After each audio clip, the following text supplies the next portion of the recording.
بسم اللہ الرحمن الرحیم۔ السلام علیکم ورحمۃ اللہ وبرکاتہ۔ ناظرین کیا حال ہے؟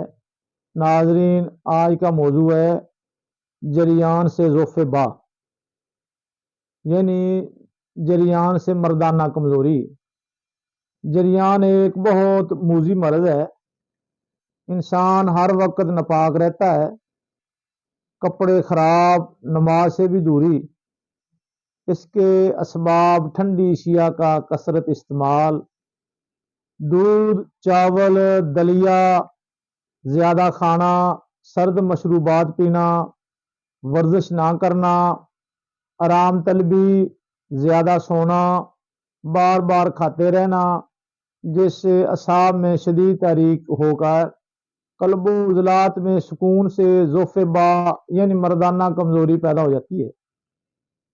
علامات: پیشاب کا بار بار آنا، ہر وقت مادہ منویہ کے قطرے گرتے رہنا، خصوصاً پیشاب یا پخانہ کرتے وقت لیس دار مواد کا خارج ہونا، جسم میں سستی، کاہلی، غنودگی کی سی کیفیت ہونا، جسم ٹھنڈا رہنا، گرمیوں میں پسینہ زیادہ آنا، ہاضمہ خراب، بھوک کم لگنا، صحت کا خیال تک نہ ہونا، اگر کبھی آ بھی جائے تو فوراً مادہ کا خارج ہو جانا، دل میں ہر وقت خوف اور شرمندگی کا پایا جانا، مزاج اعصابی عضلاتی یعنی سردی، خشکی۔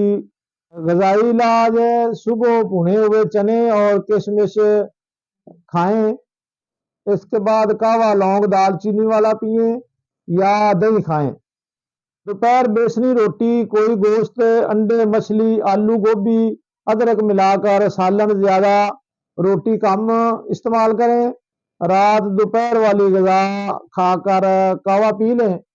پرہیز: دودھ، چاول، دلیا، سیویاں، حلوہ، مولی، گاجر، شلگم، سرد اشیاء سے سختی سے پرہیز کریں۔ اس کے لیے نسخہ سنیں جو کہ بہت ہی مجرب ہے۔ نسخہ سنیں: تخم ہرمل 1 پاؤ، تخم سریالہ آدھ پاؤ، سمندر سوخ آدھ پاؤ، کشتہ فولاد 2.5 تولے۔ سب کو اچھی طرح بریک کر کے چنے برابر گولیاں بنا لیں۔ 1 تا 2 گولی دن میں 3 بار ہمراہ گرم پانی، بہت ہی مقوی دوا ہے۔ اندر جاتے ہی مادہ منویہ کو شہد کی طرح گاڑھا کرتی ہے، بار بار پیشاب آنا بھی درست ہو جاتا ہے۔ اس لیے شوگر کی ہر حالت میں بے حد مفید ہے۔ لطف کی بات یہ ہے کہ ہر قسم کے نشہ سے پاک ہے، نزلہ، زکام، لکوریے کے لیے بہت مجرب ہے۔ ناظرین میرے چینل کو لائک، شیئر، سبسکرائب اور بیل آئیکن کو بھی دباؤ تاکہ میری نئی آنے والی ویڈیو آپ تک پہنچ سکے۔